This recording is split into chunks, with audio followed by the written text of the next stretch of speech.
హల్లెలూయా. ప్రభువైన యేసుక్రీస్తు నామములో కూడి వచ్చిన మీ అందరికీ వందనాలు. ప్రత్యేకంగా ఈ దినం ఈ రీతిగా మరి దేవుని యొక్క సన్నిధికి ఆహ్వానించి మరి ఈ సమయంలో దేవుని యొక్క వాక్యాన్ని అందించడానికి మరి నాకు ఇచ్చినటువంటి ఈ యొక్క సహాయాన్ని అవకాశాన్ని బట్టి మరి నన్ను ఈ దినం ఈ రీతిగా నిలబెట్టడానికి మరి ప్రభు ప్రేరేపణ ద్వారా మరి దైవజనులు మరి అలానే సంఘ కమిటీ వారు నాకు ఇచ్చిన యొక్క అవకాశాన్ని బట్టి కూడా మరి కమిటీ వారికి అలానే సంఘ కాపరికి వారి కుటుంబానికి మరి సంఘస్థులందరికీ ప్రభువైన యేసు నామములో వందనాలు తెలియజేస్తా ఉన్నాను. నా పేరు జాన్ విక్రమ్ రాజు, మాది మచిలీపట్నం. మరి 2008వ సంవత్సరం నుంచి ప్రభు యొక్క పరిచర్యలో మరి ముందుకు కొనసాగుతూ ఉన్నాను. దేవుని యొక్క మహాకృపను బట్టి మరి 2008వ సంవత్సరం నుంచి పరిచర్యలో దేవుడు అనేక రీతిలుగా తన యొక్క కార్యక్రమాలను జరిగించుకొంచు మరి ముందుకి కొనసాగిస్తూ ఉన్నారు. మరి దేవుడు నాకు మరి 2 బిడ్డలను ఇచ్చారు. మరి పెద్ద బాబు ఇంటర్మీడియట్ చదువుతున్నాడు, చిన్న బాబు 9th క్లాస్ చదువుతూ ఉన్నాడు. మరి వారి కొరకు ప్రార్థన చేయండి. అలానే నాన్నగారు మీ అందరికి కూడా ఒకసారి ఇక్కడ మాట్లాడినట్టున్నారు. మరి తన అమ్మ నాన్న ఇద్దరు కూడా వచ్చారు. మరి అయితే ఇక్కడ నేను 2013లో ఒకసారి మీకులాగానే కూర్చున్నాను, కానీ మరి ఏ విధమైనటువంటి పరిచయలో పాల్పంపులు లేవు.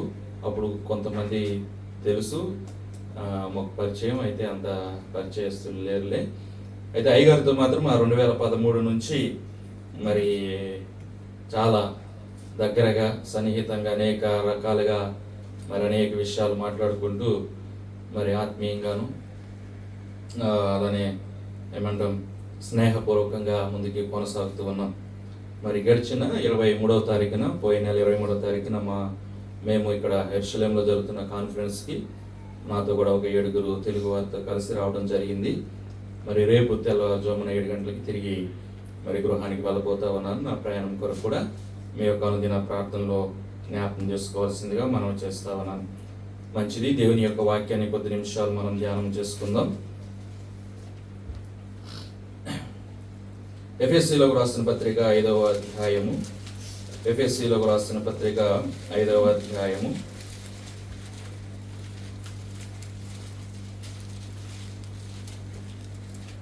27వ వచనం నుంచి నేను చదువుతున్నాను. 27వ వచనం దయచేసి గమనించండి. అటువలే క్రీస్తు కూడా సంఘమును ప్రేమించి అది కలంకమైనను ముడతైనను అట్టిది మరి ఏదైనాను లేక పరిశుద్ధమైనది గాను నిర్దోషమైనది గాను మహిమగల సంఘముగాను ఆయన తన ఎదుట దాన్ని నిలబెట్టవలెనని వాక్యముతో ఉదక స్నానము చేత దాన్ని పవిత్రపరిచి పరిశుద్ధపరచుటకై దాని కొరకు తను తాను అప్పగించుకొనెను. దేవుడు ఈ మాటలు దీవించునుగాక. చిన్న ప్రార్థన చేసుకుందాం.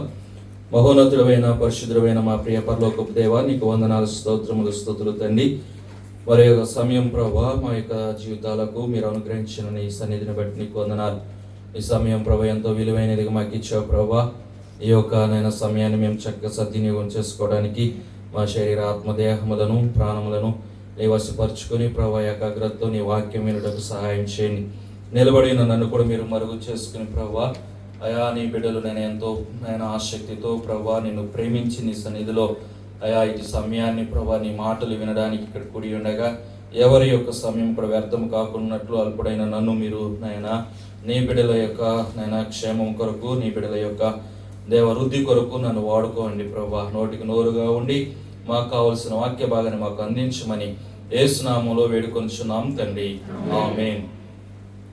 మరి ఈ యొక్క దినాన మనం ఎఫెసీలకు రాసిన పత్రిక 5వ అధ్యాయం 27వ వచనంలో మనం చూసినప్పుడు పౌలు ఎఫెసీలకు చెప్తా ఉన్నాడు, సంఘాన్ని గురించి చెప్తా ఉన్నాడు. ఇంకా కార్యక్రమం అక్కడ అనేక రకాలుగా చెప్పినప్పటికీ మరి సంఘాన్ని గురించి ఒక ప్రత్యేకమైనటువంటి మాటలు పౌలు తెలియజేస్తా ఉన్నాడు.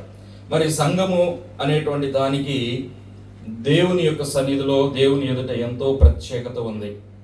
ఈ రోజున మనం అందరము కూడా మరి యాహూద్ అనేటువంటి ప్రాంతం, మరి ఇది ఒక ఇశ్రాయేలు దేశం, దేవుని యొక్క కనుదృష్టి దేవుడు ఏర్పాటు చేసుకున్నటువంటి ఈ ప్రాంతంలో భారతీయులముగా తెలుగువారిముగా ఒక చక్కటి అనుకూలమైనటువంటి పరిస్థితులలో మనం దేవుని సేవిస్తా ఉన్నాం, దేవుని ఆరాధిస్తా ఉన్నాం. మరి సహజంగా మనం ఇక్కడికి ఎలా వచ్చాము అనేటువంటిది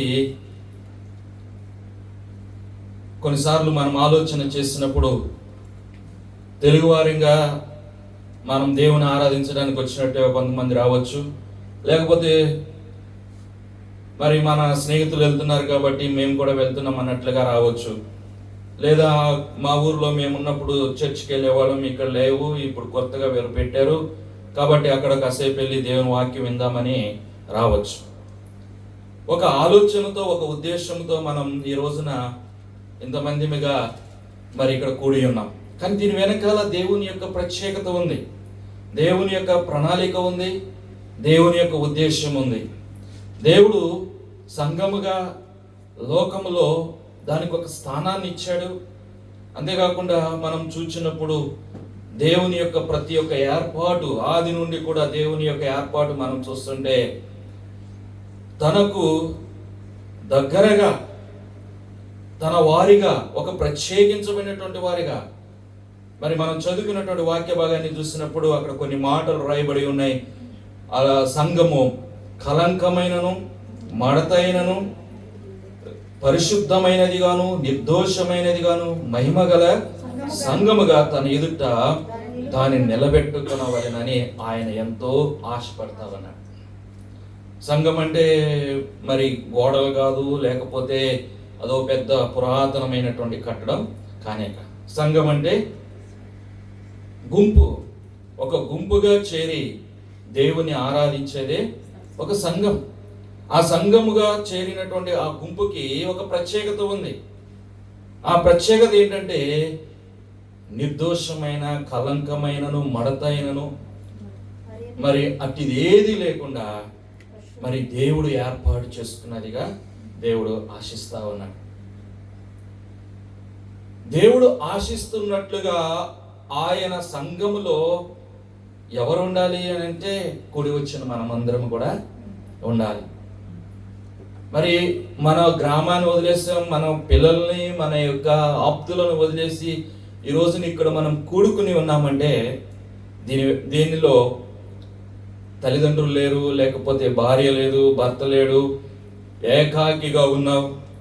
వచ్చినటువంటి మనం ఏ రకంగా దేవుడు కోరినటువంటి రీతిగా దేవుణ్ణి సన్నిధిలో మనం ఉండగలుగుతున్నాం, దేవుణ్ణి కోరిన రీతిగా మనం ఎలా ఉండగలుగుతున్నాం?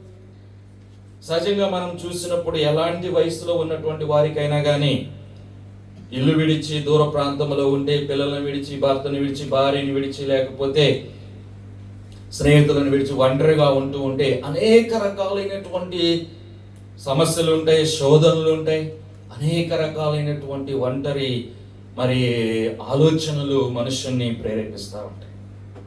దూర ప్రాంతంలో ఉన్నాం కాబట్టి సాతానుడు కూడా ఒంటరిగా ఉన్నటువంటి వ్యక్తులను ఎంతగానో వాడు మరి ఏం చేస్తూ ఉంటాడు, వాడు గురి చూస్తూ ఉంటాడు. వాడు ఆ ఒంటరిగా ఉన్నటువంటి వారిని గురించి వాడు ఎప్పుడు కూడా ఏదో విధమైనటువంటి ఆలోచనతోనే ఉంటాడు. ఎవరు ఒంటరిగా ఉన్నాడు, ఎవరు ఒంటరిగా ఉన్నాడు. ఆ సాతానుడి యొక్క మనస్సును ఎరిగినటువంటి వాడు కాబట్టి దేవుడు ఏం చేస్తాడు, నరుడు ఒంటరిగా ఉండట మంచిది కాదని సహాయాన్ని తీసుకుని వచ్చాడు. ఇలా మనం చూస్తూ ఉంటే దేవుని యొక్క సన్నిధిలోనికి మనం వచ్చినప్పుడు మన వెనకాల అనేక రకాలైనటువంటి పరిస్థితుల్లో గుండా మనం ఆయన ఆరాధించడానికి, ఆయన కోరుకున్న రీతిగా ఆయన సన్నిధిలో ఉండడానికి మనం వచ్చాం. మరి ఈ యొక్క సంఘానికి మనం వచ్చి కూర్చుని కాసేపు ఉండి వెళ్ళిపోతేనే సంఘమా? దేవుడు అలా సంఘాన్ని చేశాడా? దేవుడు అలా లోకముల నుండి తన ప్రజలైనటువంటి వారిని తన రక్తము చేత నిత్యము ఒక నిబంధన చేత పరిశుద్ధపరచుచు ఉన్నటువంటి సంఘాన్ని వారానికి ఒకసారి వచ్చి వెళ్ళిపోవడానికే ఈ ఇజ్రాయెల్ ప్రాంతంలో నిన్ను దేవుడు ఇట్టి మరి తెలుగు క్రిస్టియన్ వర్షిప్ సంఘాన్ని ఏర్పాటు చేశారని అంటే దేవుని యొక్క ప్రణాళిక చాలా అద్భుతమైనదిగా ఉంటుంది. సంఘానికి కాలక్షేపంగా కానీ, నిష్ప్రయోజనంగా కానీ, యాదృచ్ఛికంగా కానీ దేవుడు సంఘముగా నిన్ను నన్ను ఇక్కడకు చేర్చలేదు. ఒక ప్రత్యేకత ఉంది. సంఘములో నీవు ఒక సభ్యునిగా అయ్యావంటే, నీ గ్రామాన్ని విడిచి, నీ ప్రజల్ని విడిచి ఒంటరిగా ఉంటూ ఆయన సన్నిధిలో ఇంత సమయం నువ్వు గడుపుతున్నావు అంటే దేవుడు నిన్ను ప్రత్యేకించాడు, దేవుడు నిన్ను పరిశుద్ధపరిచాడు, దేవుడు నీ పట్ల ఒక ఆలోచన కలిగి ఉన్నాడు. కాబట్టి ఆయన ఆత్మతో నీవు కూడా పాలిభాగస్తులు అవుతా ఉన్నావు. కాబట్టి సంగమునకు వస్తున్నప్పుడు, ఆయన సన్నిధికి వస్తున్నప్పుడు ఎవరునూ అనాలోచనగా రావద్దంటాడు. నిన్ను నీవు సరి చేసుకుని చూచుకుని ఆయన సన్నిధికి రావాల్సినటువంటి పరిస్థితులు సంఘమునకు దేవుడు ఏర్పాటు చేశాడు. అంటే సంఘముకు ఎంత గొప్ప బాధ్యత ఉందో అనేది మనం మరి తెలుసుకోవాలి. అయితే ప్రభునందు ప్రియమైనటువంటి వాళ్ళారా, యేసుక్రీస్తు వారిలో ఈ లోకములో ఉన్నప్పుడు కూడా ఆయన నిత్యము కూడా మరి దేవాలయమును దర్శిస్తూ ఉన్నటువంటి పరిస్థితులు, సమాజముగా ఉన్నటువంటి మరి సమాజ మందిరములకు వెళుతున్నటువంటి పరిస్థితులు, మరి ఒక దినమునైతే యెరూషలేము దేవాలయమునకు వెళ్ళి అక్కడ ఆ దేవాలయములో ఉన్నటువంటి ఆ రూకలు మార్చువారిని, ఆ దేవాలయములను దొంగ గృహగా చేసినటువంటి ఆ పరిస్థితులన్నిటిని కూడా ఆయన బాగు చేసినటువంటి పరిస్థితిని కూడా మనం చూస్తా ఉన్నాం. పరలోకమందున్నప్పుడు దేవుని యొక్క బాధ్యత, ఆయన భూమి మీద ఉన్నప్పుడు కూడా ఆయన సంఘమును గురించినటువంటి ఆలోచన దేవుడు కలిగి ఉన్నాడు. కాబట్టి ఒక సంఘముగా నీవు కూడి ఉన్నప్పుడు, ఒక సంఘముగా నీవు సభ్యునిగా అయినప్పుడు పౌలు కూడా చెప్తా ఉంటాడు, సంఘములో అనేకమైన భేదములు మనస్పర్ధలు, భేదములు, అనేక రకాలైనటువంటి మరి ఆ యొక్క ఏమంటామంటే కలతలు ఉన్నాయని పౌలు కూడా వింటూ మరి సంఘాన్ని హెచ్చరిస్తూ కూడా రాశాడు. చూడు, సంఘమునకు ఎంత బాధ్యతగా దేవుడు సంఘాన్ని మరి ఆయన సిద్ధపరుస్తూ ఉన్నాడు. మనం చదువుకున్నాం, ఎందుకు సంఘాన్ని ఇలా సిద్ధపరుస్తూ ఉన్నాడంటే ఆయన ఎదుట దానిని నిలబెట్టడానికి. ఆయన ఎదుట నిలబెట్టడానికి, ఏం నిలబెట్టడానికి? రాళ్లతో కట్టబడినటువంటి గోపురాన్ని నిలబెట్టడానికా? కాదు. సంఘములో ఉన్నటువంటి నీవు ఒక శరీరునిగా, ఆయన ఆత్మ కలిగి, ఒక పరిశుద్ధత కలిగి, ఒక నిర్దోషమైనటువంటి వ్యక్తివిగా ఆయన ఎదుట ఆయన ప్రత్యక్షమైనప్పుడు ఆయన్ని ఎదుర్కోవడానికి నిన్ను సిద్ధపరచడానికే దేవుడు ఇదిగో సంఘములో నిన్ను సభ్యునిగా చేశాడు. కాబట్టి సంఘమును మీరు ఆ యొక్క రాజ్యంలో ఆయన ఎదుట నిలబెట్టడానికి నీ కర్తవ్యము, నీ యొక్క ఎజెండాగానే దేవుడు చూస్తున్నాడే కానీ సంఘములో నిన్ను ఒక ఏమంటామంటే ఏదో ఒక తలాంతుతో నిన్ను ఆయన చూడడానికి కాదు. ఆయన ఎవరినైనా ఆయన కొరకు ఏర్పాటు చేసుకుని వాడుకోగలడు. వాడుకోవడానికి నీవు సంసిద్ధమైనటువంటి మనస్సు కూడా చాలా అవసరం. మరి కాబట్టి మరి దేవుని యొక్క వాక్యములు కూడా మనం చూస్తున్నప్పుడు ఆనాడు అనేక మంది ఆయన ఎదుట నిలబడి నీ నామమున స్వస్థతలు చేసాం, దెయ్యాలను వెలగొట్టాం, అనేక మందిని మేము నీ రాజ్యములోనికి నడిపించమని చెప్తూ ఉంటారంట. కానీ దేవుడు అంటున్నాడు, ఏమంటున్నాడు? మీరెవరో నాకు తెలియదు. ఈ రోజుల్లో చాలా మంది యొక్క సేవకుల యొక్క పరిచర్యలు కూడా మీరు చూస్తూ ఉన్నప్పుడు సాక్ష్య జీవితం లేనటువంటి పరిస్థితులు ఉంటున్నాయి. అలానే సంఘములో ఉన్నటువంటి వారి యొక్క పరిస్థితులు కూడా అలానే ఉంటున్నాయి. అయితే ప్రభునందు ప్రియమైన వాళ్ళారా, దేవుని యొక్క బిడ్డలంగా మనం ఇంత చక్కటి అనుకూలమైనటువంటి స్థలములో నువ్వు సమయాన్ని కొంత వెచ్చించి వెళ్ళిపోవడానికి కాదు దేవుడు నేను పిలుచుకున్నది. కొంత బాధ్యతను దేవుడు మనకి ఇచ్చాడు.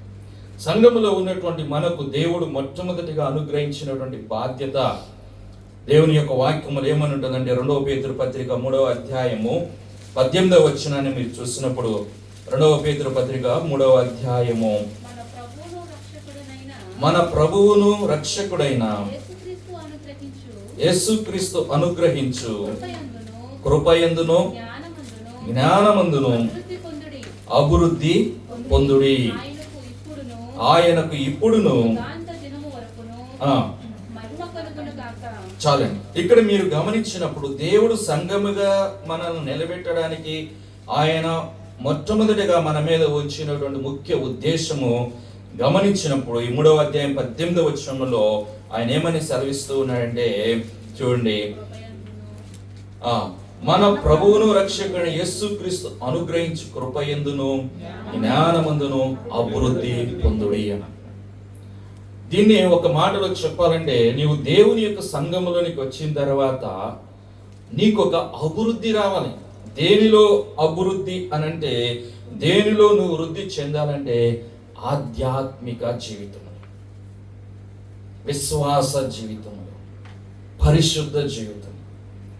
దేవుడు నిన్ను ఆయన యొక్క సన్నిధికి ఆది నుండి పరిశుద్ధపరచబడినటువంటి ఆ దినమునకు నిన్ను, నీ కుటుంబాన్ని ఎందుకు ఆయన ఆహ్వానిస్తూ ఉన్నాడంటే, ఆయన రక్తములో నిన్ను కడిగి లోకముల నుంచి నిన్ను ఎందుకు ప్రత్యేకపరుస్తున్నాడంటే, నీవు ఆధ్యాత్మికమైనటువంటి వృద్ధిని పొందడానికి. ఆధ్యాత్మిక వృద్ధి, దైవికమైనటువంటి వృద్ధి, దైవికమైనటువంటి క్షేమ స్థితిలోనికి నువ్వు రావాలి. ఇక్కడ నీవు ఇక్కడికి వచ్చినప్పుడు పరిశుద్ధ లేఖనము నీకు బోధించబడతా ఉంది, ప్రార్థన అనుభవం నీకు తెలియపరచబడతా ఉంది. ఈ ఆధ్యాత్మికమైనటువంటి కార్యక్రమాలలో నీవు వృద్ధి చెందే వ్యక్తివిగా ఉండడానికి దేవుడు మనల్ని ఏర్పాటు చేసుకున్నాడు.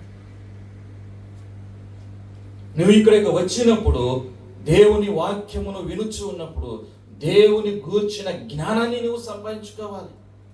దేవుడు ఏమై ఉన్నాడు, ఆయన హృదయం ఏమై ఉన్నది, ఆయన క్రియలు ఎలాంటివి, ఆయన మనస్సు ఎలాంటిది, ఆయన ఆరాధించేవారు, ఆయన వెంబడించేవారు ఎలా ఉండాలి, ఆయన ఈ దినం నాతో ఏం మాట్లాడుతూ ఉన్నాడు, ఈరోజు నాకు ఆయన ఏమి హెచ్చరిక ఇస్తా ఉన్నాడు, ఈరోజు నాతో ఏం మాట్లాడబోతా ఉన్నాడు అనేటువంటి ఆ యొక్క అభివృద్ధి కొరకు నీవు దేవుని యొక్క సంఘానికి పిలువబడ్డావు. దేవుని యొక్క వాక్యము నీకు ప్రత్యక్షత అనుగ్రహిస్తూ ఉంది. దేవుని యొక్క వాక్యము నీ మనోనేత్రాలను తెరుస్తూ ఉంది. దేవుని యొక్క వాక్యము నీకు జ్ఞానాన్ని అనుగ్రహిస్తూ ఉంది. కాబట్టి ప్రభునందు ప్రియమైన వారులారా, ఈ దినాన నీవు నీ యొక్క లోకం, నీ యొక్క జనాంగానికి, నీ దేశమునకు దూరముగా ఉన్నా కానీ నీవు ఇక్కడ కూడి ఉన్నప్పుడు ఆయన నిన్ను ప్రేమించి ఆయన యొక్క ఆత్మలో అభివృద్ధి చెందడానికి నేను ప్రత్యేకించాడు.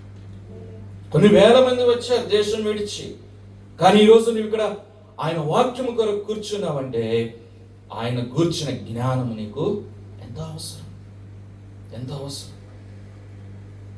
దేవుని గురించిన జ్ఞానము లేకపోతే లోకములో మనుషుని యొక్క జీవితం ఏమవుతుందో చూస్తా, పశుప్రాయుడు.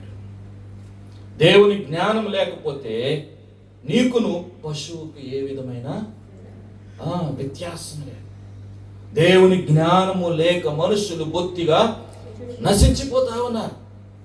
కాబట్టి నిన్ను బాగుపరచడానికి, నీ జీవితము, నీ కుటుంబము, నీ పరిస్థితులన్నిటిని చక్కపరచడానికే దేవుడు తన యొక్క జ్ఞానాన్ని నీకు వెల్లడిచ్చేయడానికి లోకముల నుండి ఆయనకి ఇష్టమైనటువంటి ప్రజలను ఆయన రక్తము చేత ఏర్పాటు చేస్తున్నటువంటి బిడ్డలు, ఆయన యందు విశ్వాసం నుంచి ఆయన నమ్మి ఎరిగినటువంటి వారికి ఇలాంటి చక్కటి అనుభవాన్ని ఇచ్చాడు. అందుకే దేవుడు కూడా అంటున్నాడు, తన యొక్క ఆలయాన్ని పాడు చేయవారిని నేను కూడా పాడు చేస్తాను. ప్రత్యేకమైనటువంటి కనుదృష్టి ఉంది ఆయన యొక్క ఆలయంపై, ఆయన సన్నిధిపై. కాబట్టి ఇక్కడ నిన్ను దేవుడు ఇక్కడ నేను ఎందుకు పిలుస్తున్నానంటే, మొదటిగా నువ్వు గ్రహించాలి, ఆయన సన్నిధిలో అడుగు పెట్టినప్పుడు ఆయన ఆత్మీయ అభివృద్ధి, విశ్వాసములో నేను ఎదగాలి. విశ్వాసములో ఎదగటం అంటే కొంతమంది సాక్ష్యాలు చెప్తూ ఉన్నప్పుడు నీకు తెలుస్తుంది కదా, వారు ప్రార్థన చేసినప్పుడు దేవుడు వారిని బలపరుస్తూ ఉంటాడు. వారు అడుగుతున్నది దేవుడు ఇస్తాడనేటువంటి నమ్మకాన్ని వారికి ఇస్తూ ఉంటాడు. వారు చెప్తుంటే నీకు అనిపిస్తూ ఉంటే నాకెప్పుడు అలాంటి పరిస్థితి కలుగుద్ది. ఆమె ప్రార్థన చేస్తే, ఆయన ప్రార్థన చేస్తే దేవుడు ఎలా చక్కగా వారి హృదయాలకు అర్థమయ్యేటట్లుగా మాట్లాడుతూ ఉన్నాడే, మరి నాతో ఎందుకు మాట్లాడట్లేదు? అది నీకు నేర్పడానికే ప్రభు ఒక ప్రత్యేకమైన ఆయన యొక్క సన్నిధి మనకిచ్చాడు. అందుకే దేవుని యొక్క వాక్యంలో మనం చూస్తూ ఉంటాడు. 2వ పేతురు పత్రికలోని 1వ అధ్యాయములో కూడా మీరు చూసినప్పుడు 3వ వచనం నుంచి చూస్తే అక్కడ ఏమని ఉంటుంది చూడండి. తన మహిమను బట్టి తన గుణాతిశయమును బట్టి మనలను పిలిచిన వాని గూర్చిన అనుభవ జ్ఞానం మూలముగా ఆయన దైవశక్తి జీవమునకును భక్తికిని కావలసిన వాటన్నిటిని మనకు దయచేయుచున్నందున దేవుని గూర్చినట్టు మన ప్రభువైన యేసును గూర్చినట్టు ఆయన అనుభవ జ్ఞానం వలన మీకు కృపయు సమాధానమును విస్తరించునుగాక. అటు పేతురు చెప్తా ఉన్నాడు, మనకు మరి మనల్ని పిలిచిన వాణిని గూర్చిన అనుభవ జ్ఞానం మూలముగా దైవశక్తి జీవమునకును భక్తికిని కావలసిన వాటన్నిటినీ దయచేయడానికి వేటాటినంట జీవమునకును భక్తికిని కావలసిన. నీవు బ్రతుకుతున్నామంటే, మనం జీవిస్తున్నామనంటే ఆయన యొక్క సెలవును బట్టే. ఆయన ఊపిరి అయి ఉన్నాం. ఆయన ఊపిరి బిగబడితే మనం ఏమైపోతాం? బోళ్ళంతా మంచి ఈ 4 రోజులు ఇక్కడ నాకు బాగా పెట్టేశారు. వచ్చినప్పుడు బక్కగా వచ్చాను, అక్కడ తినక ఇక్కడ రాగానే బోళ్ళు అంతా పెట్టేశారు. అంత తినేసేసిన తర్వాత కాసేపు నేను ముక్కు మూసుకుంటాను అనుకుంటే, ముక్కు మూసుకుని ఒక 5 నిమిషాలు ఉందానంటే ఉండగలనా? అరే బోళ్ళు అంతా పెట్టారు కదా, మంచి ఆహారం పెట్టారు, పలావ్ పెట్టారు, బిర్యానీ పెట్టారు, శరీరానికి కావాల్సిన ఆహారం అంతా వెళ్ళింది. కాసేపు ముక్కు మూసుకుంటాను, ఏమీ ముక్కులోకి వెళ్ళకుండా అనుకుని కాసేపు ముక్కు నోరు మూసుకుంటే బతకగలవా?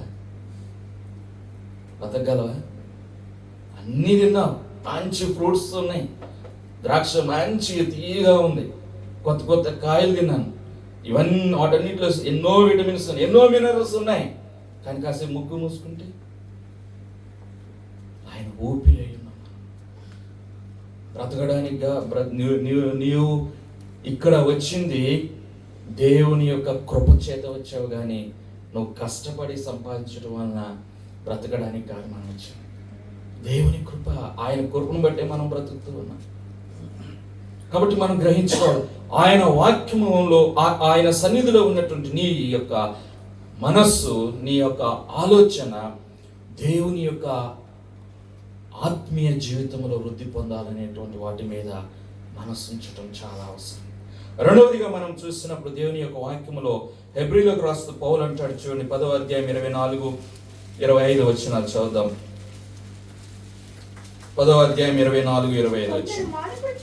కొందరు మానుకొనుచున్నట్లుగా సమాజముగా కూడుట మానక ఒకరినొకడు హెచ్చరించుచును, ఆ దినము సమీపించుట మీరు చూచిన కొలది మరి ఎక్కువగా అలాగు చేయొచ్చు, ప్రేమ చూపుటకును సత్కార్యము చేయుటకును ఒకరినొకడు పురికొల్పుకొనవలని ఆలోచింతుము అంటారు. ప్రభునందు ప్రియమైనటువంటి రెండవదిగా నీవు దేవుని యొక్క సన్నిధిలో, ఆయన శరీరములో, ఆయన రక్తములో ఒక ఏక శరీరముగా నువ్వు ఎందుకు ఉన్నావని అంటే, నీకు ఒక చక్కటి సహవాసం. ఈ సహవాసమును నువ్వు ఎలా కొనసాగించాలంటే ఏమంటాడు, ఆయన వచ్చు పర్యంతము వరకు మానుకోవద్దు. కొందరు మానుకుంటున్నారు, కానీ మనము మానుకోవద్దు అంటారు. ఈరోజు ఇదొక అలవాటు అయిపోయింది. సంఘాలు ఇక్కడ కాకపోతే అక్కడ, అక్కడ కాకపోతే ఇక్కడ, ఇక్కడ కాకపోతే అక్కడ, వారానికి ఒక సంఘానికి వెళ్ళే జనం కూడా ఉన్నారు ఈరోజు. నెలకి 4 సంఘాలను చుట్టేసుకొస్తారు, కానీ 4 సంఘాల్లో 4 దేవుళ్ళు ఉండరు. ఉంటారా? ఏ సంఘంకి వెళ్ళినా ఆ ప్రభుని గురించే నీకు వాక్యం చెప్పి, మనస్సు బాగుండాలి కానీ, హృదయం బాగుండాలి కానీ, విన్నదాన్ని నువ్వు చక్కగా గ్రహించాలి కానీ, నా మాటలు నేను అన్ని నెత్తి మాటలు సరిగ్గా రాదు, కానీ నువ్వు ఏకాగ్రత పెట్టుకుని వింటే దేవుడు నీతో మాట్లాడతాడు. ఎక్కడికో వెళ్తే భక్తి రాదు, ఎక్కడికో పోతే భక్తి రాదు. నువ్వు ఉన్న చోటనే ప్రభువుతో నీవు పోరాడితే, ప్రభు వైపు నీవు ఆసక్తితో చూస్తూ ఉంటే, ఆశ కలిగిన ప్రాణాన్ని తృప్తిపరిచే దేవుడు ఆయన. సంఘముగా నీకు మొట్టమొదట దైవ జ్ఞానాన్ని అభివృద్ధి చేసుకోవడం మీద దృష్టి పెట్టు. రెండవదిగా ఆ సహవాసంలో నీవు ఆయన వచ్చు పర్యంతం వరకు, నీ ప్రాణం పోవంత వరకు కూడా నీవు నిలకడగా ఉండాలి.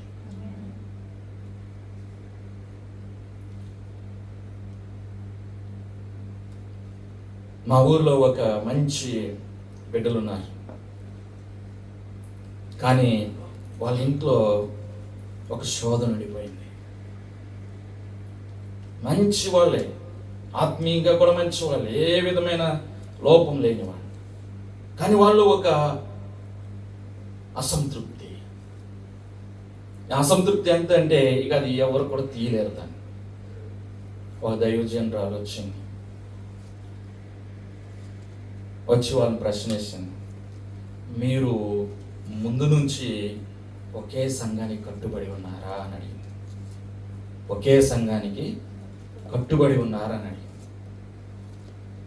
అప్పుడు వాళ్ళు చెప్పారు, కొన్ని కారణాల వల్ల మేము కొన్నిసార్లు మా సంఘాన్ని మారి వేరే సంఘానికి వచ్చాం.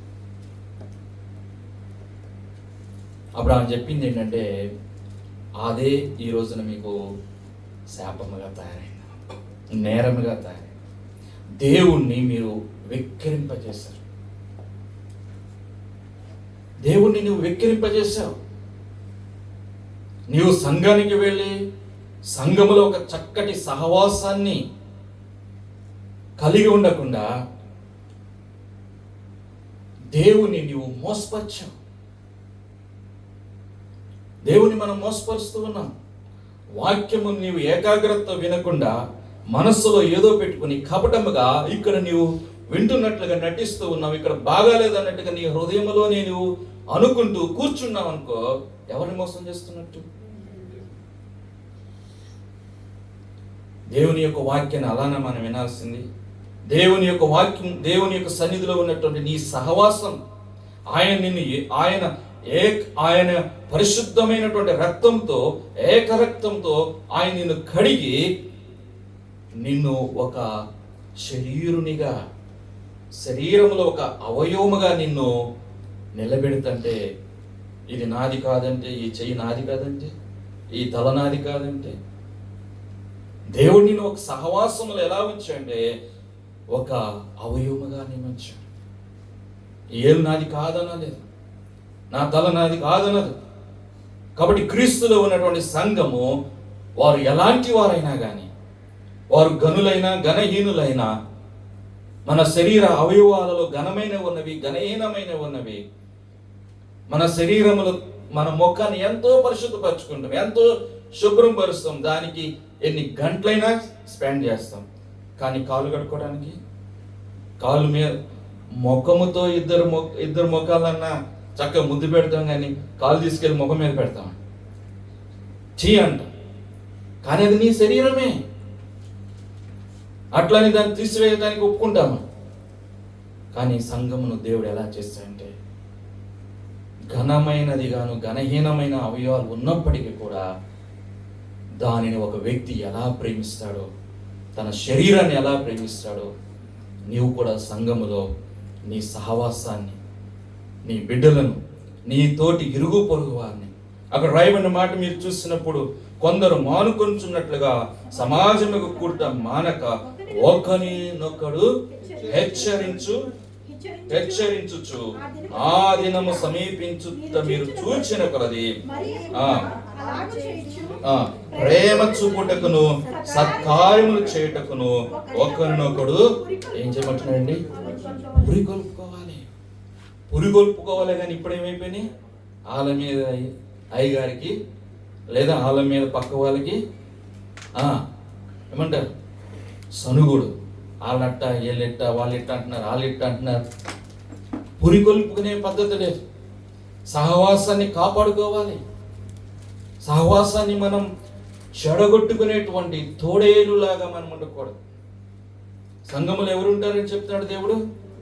తోడేళ్ళు వస్తాయి, ఐక్యతను పోగొడతాయి, సంఘమును సహవాసమును చిన్నాబిందులము చేస్తాయి.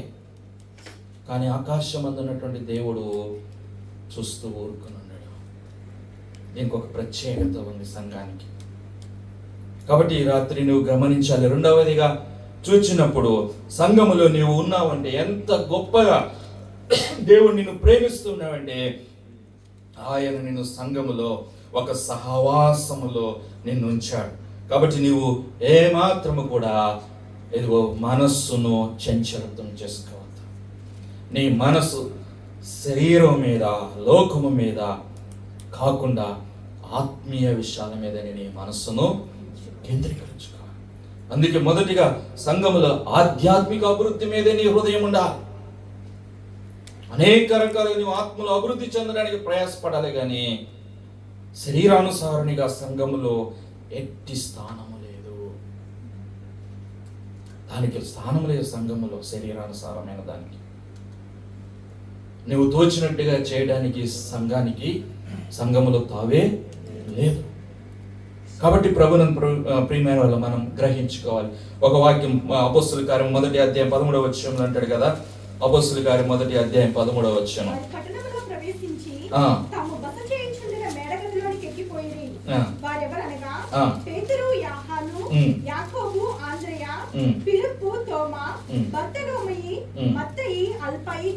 చాలు. ఇక్కడ నేను ఈ మాటలు ఈ వాక్యం ఎందుకు చెప్తున్నానంటే, అక్కడ వారు ఎలా ఉన్నారంటే అండి, వారందరూ కూడా దేవుని యొక్క సన్నిధికి చక్కటి సహవాసంగా వెళ్ళారు.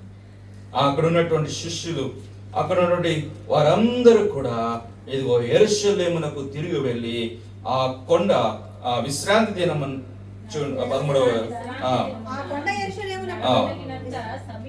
వారు పట్టణంలో ప్రవేశించి తాము బస చేయుచుండిన మేడగదిలోనికి ఎక్కిపోయి ఆ అందరి పేర్లు రాయబడిన తర్వాత వీరందరూ వీరితో కూడా కొందరు స్త్రీలను, యేసు తల్లైన మరియయు ఆయన సహోదరులను ఏక మనసుతో ఎడతెగక ప్రార్థన చేయొచ్చు.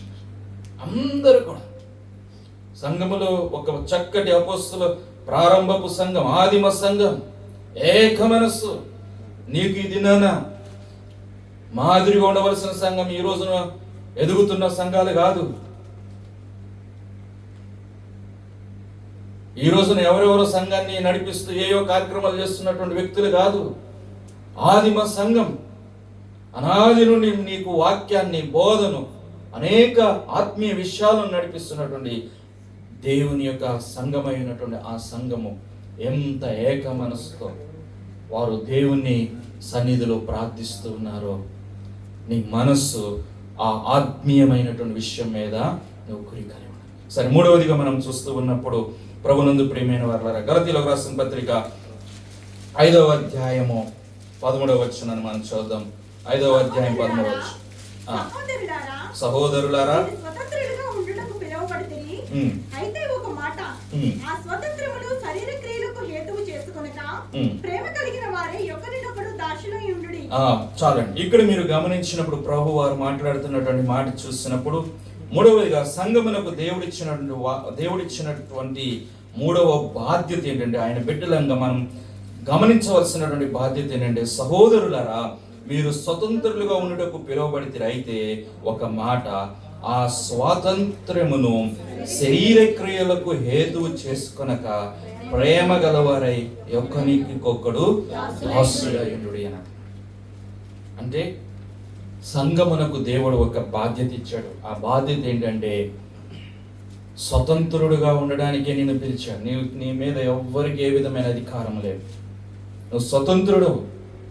క్రీస్తు రక్తము చేత అనేకమైనటువంటి బంధకముల నుండి నిన్ను దేవుడు స్వతంత్రునిగా చేశాడు.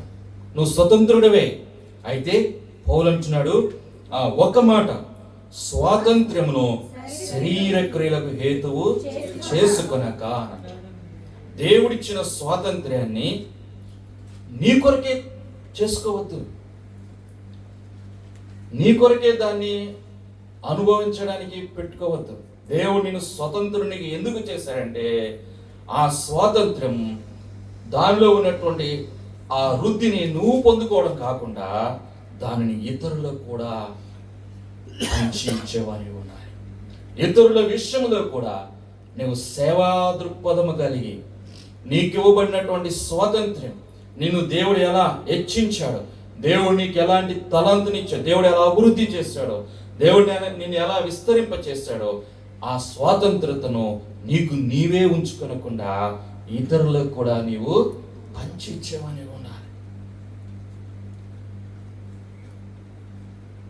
అర్థమై ఉండొచ్చు మీకు అనుకుంటున్నాను. అర్థమైందా?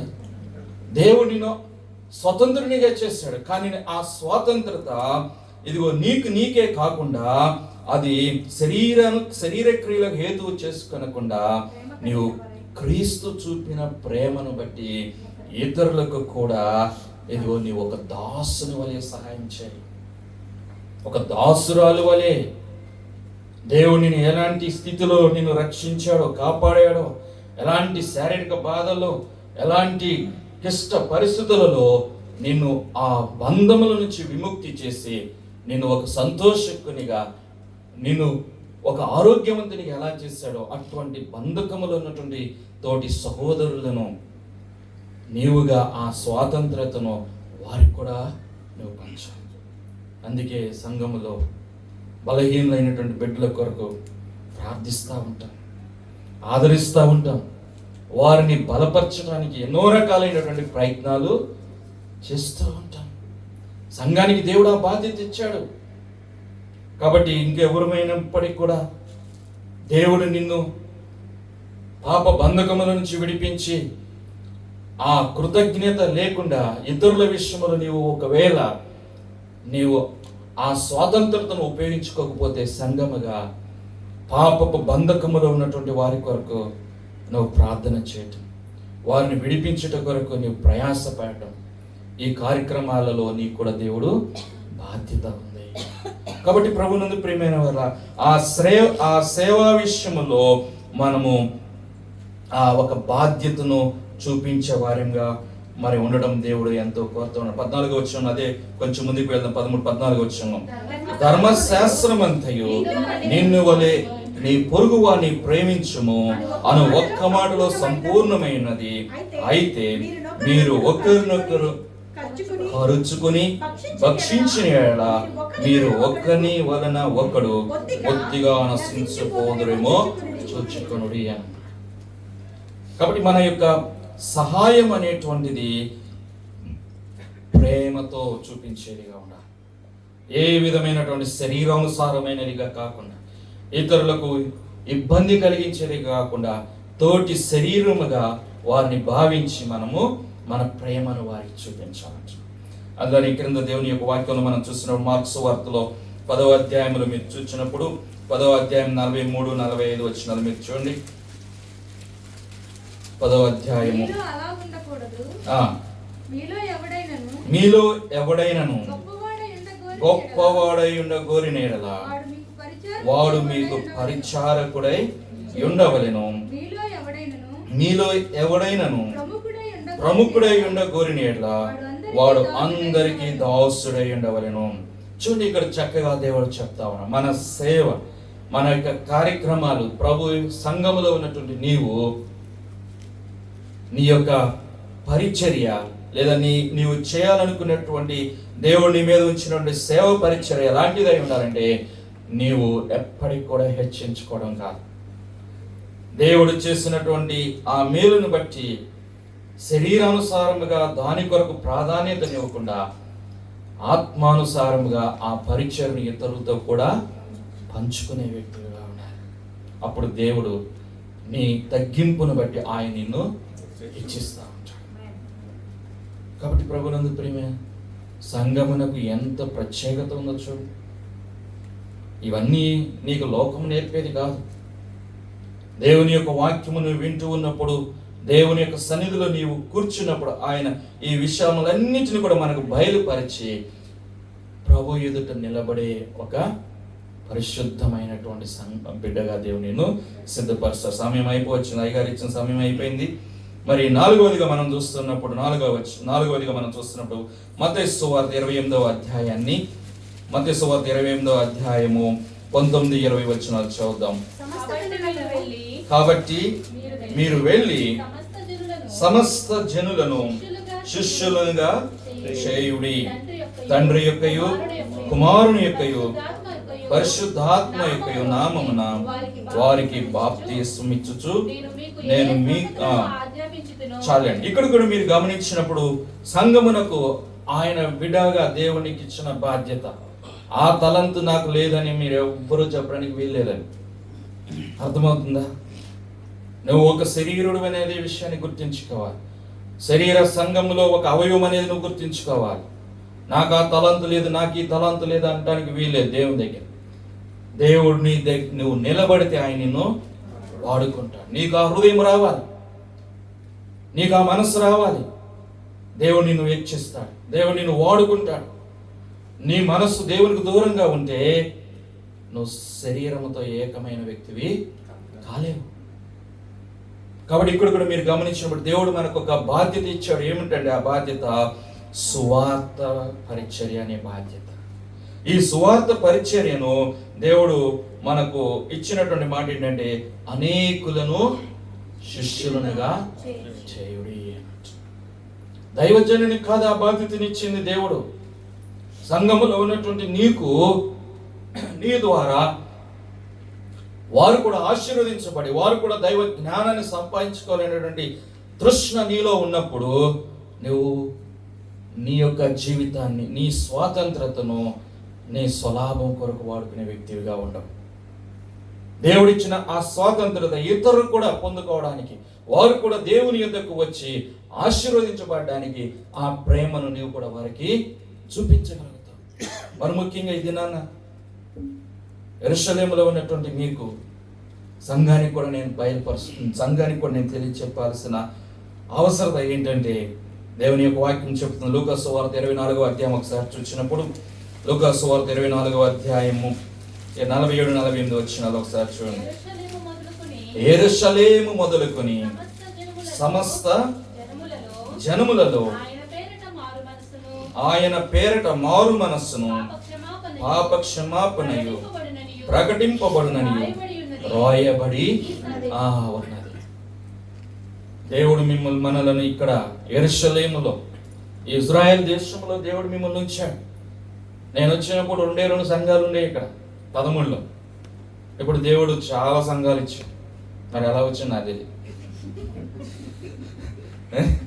వచ్చినాయి. దేవుడు అలా చేశాడంతే. కానీ ఒక బాధ్యత మనం మర్చిపోతున్నాం. ప్రభు చిత్తమైతే ఈసారి వచ్చినప్పుడు మీతో కూడా ఒక యూదుడు కూర్చోవాలి. హల్లెలూయా, హల్లెలూయా. మీతో కూడా ఒక ఇశ్రాయేలుడు కూర్చోవాలి. మీ మధ్య ఒక ఇశ్రాయేలు సంబంధించిన వ్యక్తి ఉండాలి. ఇక్కడ ఉన్నటువంటి యూదులకు నీవు సువార్త చెప్పడానికి నీ మీద దేవుడు భారం ఉంచాడని గ్రహించు. ఒక యూదుని నువ్వు రక్షించావంటే దేవునికి ఎంత సంతోషము. ఒక యూదునికి నువ్వు పరిచయం చేస్తే, ఒక యూదునికి నీవు దేవుని క్రీస్తును నువ్వు పరిచయం చేస్తే దేవుడు ఎంత సంతోషిస్తాడు. ఒక దినాన వారు క్రీస్తును తోలనాడారు, దూషించారు, మాకొద్దన్నారు, సిలువకు అప్పగించారు.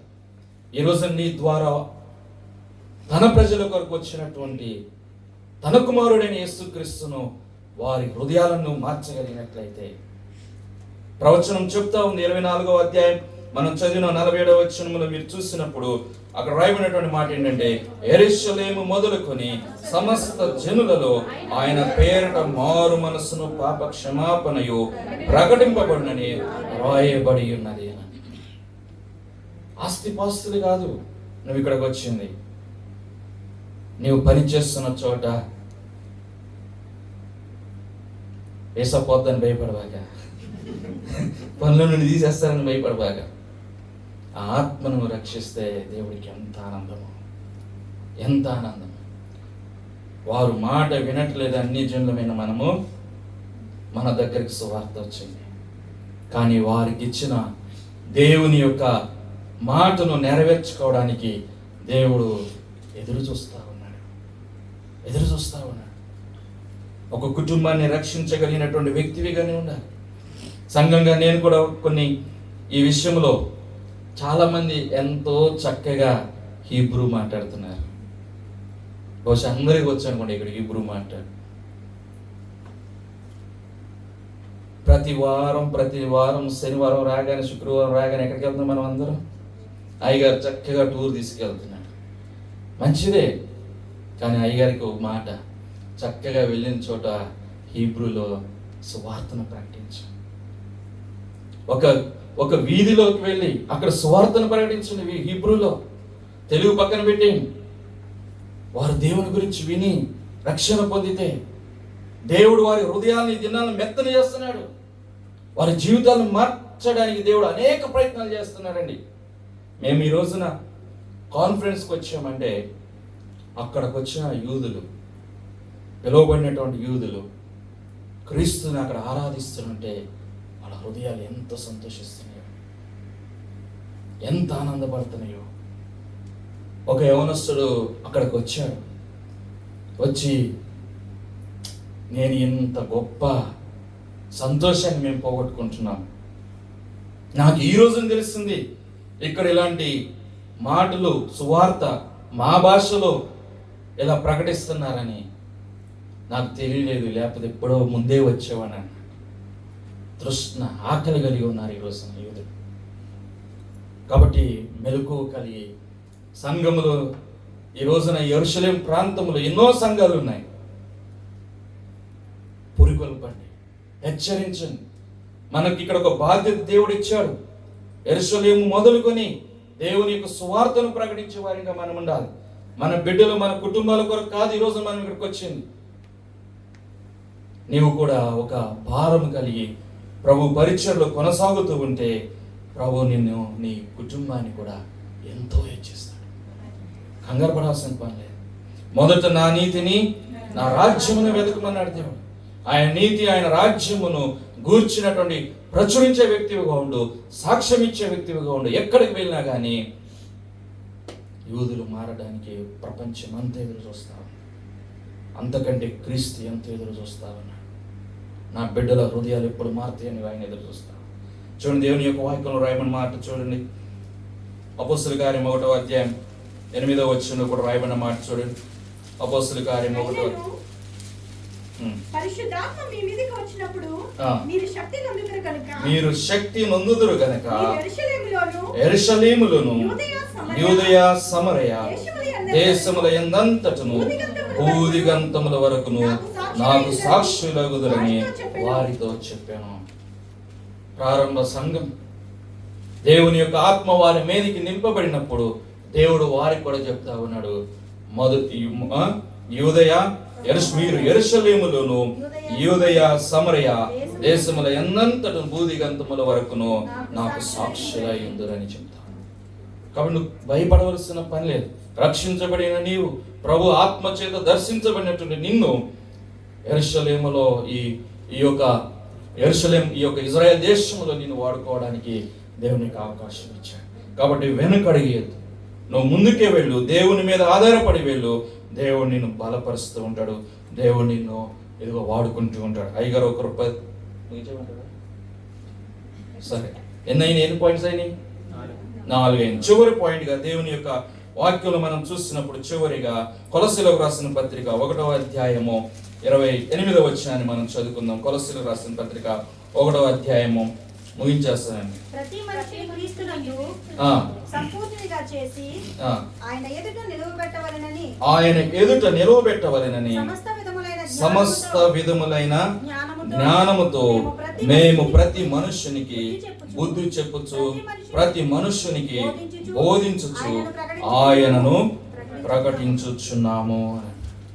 సువార్తను ప్రకటించుటకు దేవుడు 4వదిగా నిన్ను ఏర్పాటు చేసుకుంటే, 5వదిగా దేవుడు నిన్ను ఎలా ఏర్పాటు చేశారంటే, ఇదిగో ప్రతి మనుష్యుని క్రీస్తునందు సంపూర్ణునిగా చేసి ఆయన ఎదుట నిలవబెట్టవలని సమస్త విధములైన జ్ఞానముతో మేము ప్రతి మనుష్యునికి బుద్ధి చెప్పచ్చు. అంటే సువార్త చెప్పిన తర్వాత ఆ వ్యక్తిని ఏం చేయడానికి, ఆ క్రీస్తునందు సంపూర్ణిగా చేసి ఆయన ఎదుట నిలవబెట్టడానికి, ఆయన శిష్యునిగా చేయడానికి,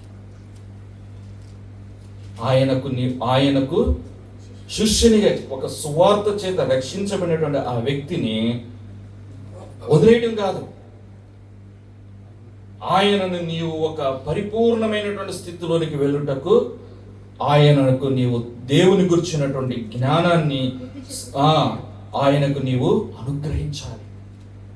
కాబట్టి ఎవరైనా మన మధ్యలో ప్రార్థన వారు రావడానికి దేవుని సన్నిధికి వచ్చారు, ప్రభువుని ఎరిగారు, కానీ వారు ప్రార్థన చేయడం త్వరగా అలవాటు. వారికి సువార్తను తన ఇంటి వారికి చెప్పడం తెలియకపోవచ్చు, కానీ వారిని నువ్వేం చేయాలంటే సంఘములో చేరిన తర్వాత వారిని నీ వలె శిష్యులుగా కూడా చేయాలి, శిష్యులుగా తీర్చిదిద్దాలి. చాలామంది మీ ప్రభు సంఘమునకు వస్తూ ఉన్నాం, కానీ దేవుడు అప్పగించిన బాధ్యతలన్నిటినీ నాకు కాదులే అనుకుంటున్నాం. ఈరోజు ఎందుకు అనుకుంటున్నామంటే ఆ అగ్ని నీ హృదయంలో లేదు కాబట్టి, దేవుని గురించిన భారం నీకు లేదు కాబట్టి. మన భారతదేశమునకు దేవుని యొక్క సువార్త ఎందుకు వచ్చింది? ఈరోజు నీకులాగా నాకులాగా కూర్చుంటే వచ్చేదా? వారి హృదయాలు మండిపోయినాయి. మేము కూడా క్రీస్తును నశించుచున్న వారికి ప్రకటించి వారిని దేవుని శిష్యులుగా చేసి వారి ద్వారా అనేక ఆత్మలను రక్షించాలని పిల్లజల్లని విడిచిపెట్టి ఉన్నప్పటికీ కూడా వారు రోగస్తులై వారు అనేక బాధలు ఉన్నప్పటికీ కూడా వారిని ఇంటికాడే వదిలేసి మన గ్రామానికి వచ్చి మన పితరులను వారు రక్షించారు. చూసారా సంఘము ఎంత ప్రయాసపడితే ఈరోజు నీకు నాకు దేవుని యొక్క సువార్త వచ్చింది. ఈరోజు నీవు ప్రారంభించు, నీ యొక్క గృహంలో ప్రారంభించు, కొత్తగా వచ్చిన వారికి తెలియచేయి, సంఘములో వారిని బలపడడానికి ప్రయత్నం చేయి, ఆత్మానుసారునిగా ఉండడానికి నీవు ప్రయాసపడు. శరీర క్రియలన్నింటినీ విడిచిపెట్టి సాధారణ అనేక రకాలైనటువంటి ప్రయత్నాలు చేస్తూ ఉంటాడు నీలో ఉన్న ఆసక్తిని పోగొట్టడానికి. కానీ నీవు బలపడాలి. నీవు ఇక్కడ ఒక సాక్షిగా ఉండడం దేవుని యొక్క చిత్తమని నువ్వు గ్రహించుకోవాలి. పౌలు అపొస్తలుల కార్యాలు మీరు చూడండి, అపొస్తలుల కార్యం 8వ అధ్యాయంలో మీరు గమనించినప్పుడు అక్కడ ఫిలిప్పు యొక్క పరిస్థితి కనపడుతూ ఉంటుంది. అపొస్తలుల కార్యం 8వ అధ్యాయం 4-5 వచనాలు చదవండి.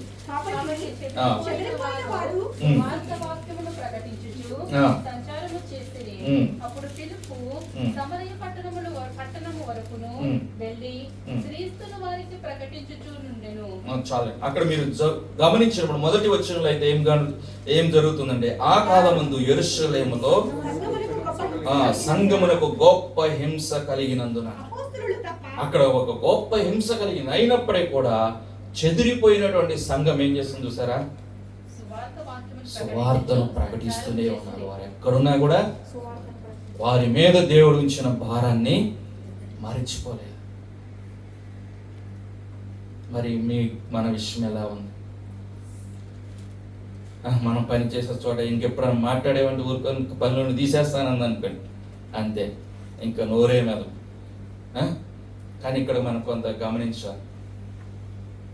అయ్యగారు మరి కుమారాజా గారు మీకు కూడా కొన్ని ఇజ్రాయేలీలతో యూదులతో మాట్లాడేటప్పుడు యేసు క్రీస్తును వారు ఎలా యెషువా అనే మాట వారికి మనం తెలియచేయాలి. జీసస్ అంటే తెలీదు, యెషువా అంటే తెలుసుకొని హీబ్రూ వర్డ్స్ ఉంటాయి, అవి మనం తెలుసుకున్నప్పుడు వారికి చాలా తేలిగ్గా దేవుని యొక్క సువార్త. అలానే మనం తెలుగు వారిగా కూడా మనం శిష్యులుగా తయారు చేయాలి. ఇంత భారము దేవుడు మన మీద పెట్టాడు సంఘంగా. చివరిగా దేవుడు ఏమంటాడు చూస్తారా? యోహాను సువార్త 4వ అధ్యాయం 24వ వచనంలో మీరు చూసినప్పుడు చివరి పాయింట్ ఇది. యోహాను సువార్త 4వ అధ్యాయం, దేవుడు ఆత్మ గనుక ఆయనను ఆరాధించువారు ఆత్మతోనూ సత్యముతోనూ ఆరాధింపవాలి. ఇది ఈ 5 పరిస్థితుల్లో నీవు గనక ఉన్నప్పుడే ఇక్కడ ఆరాధనకు ఒక అర్థం ఉంటుంది. అర్థమవుతుందా? ఈ 5 కార్యక్రమాలలో కలిగినటువంటి హృదయం నీకు ఉన్నప్పుడే ఆయన ఆరాధించే వ్యక్తిగా ఉంటావు.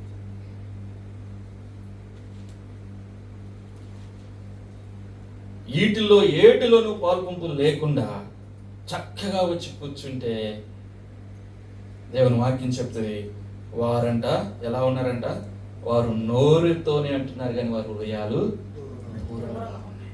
ఎందుకు ఇంకా ఏం ప్రయోజనం?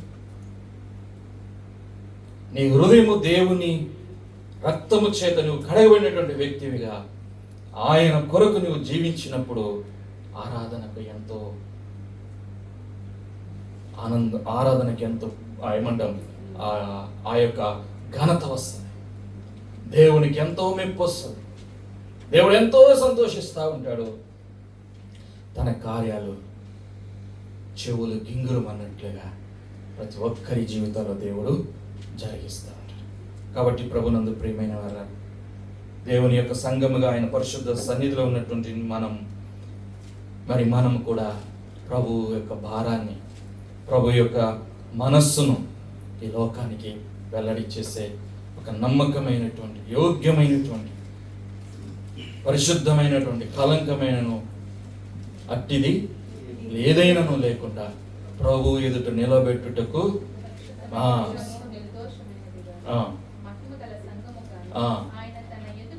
ఆయన తన ఎదుట దాన్ని నిలబెట్టుకొనడానికి దాన్ని చేస్తాను. కాబట్టి అలాంటి యోగ్యులంగా నీవు ఉండాలి. ఇలా ఏ విధమైనటువంటి పరిస్థితికి నీవు తావివ్వకుండా ఉంటే ప్రయోజనం. కాబట్టి సంఘంగా మీకు అందరికీ కూడా దేవుని యొక్క వాక్యం చేత తెలియపరుస్తున్నాను. ప్రభు రాజ్యములు ఎత్తబడే బిడ్డవుగా నీవు ఉండాలి, నీ కుటుంబీకులు ఉండాలి. నీ ద్వారా అనేక మంది యూదులైనటువంటి వారు కూడా మారు మనసు పొంది ప్రభును అంగీకరించాలనే భారం మీలో దేవుడు ఉంచి ఆయన నామాన్ని మహిమపరచుకొని కాక. సమయం అయింది. సంఘస్థులు మరి అలానే పాస్టర్ గారు క్షమించవలసిందిగా మనం చేస్తాం.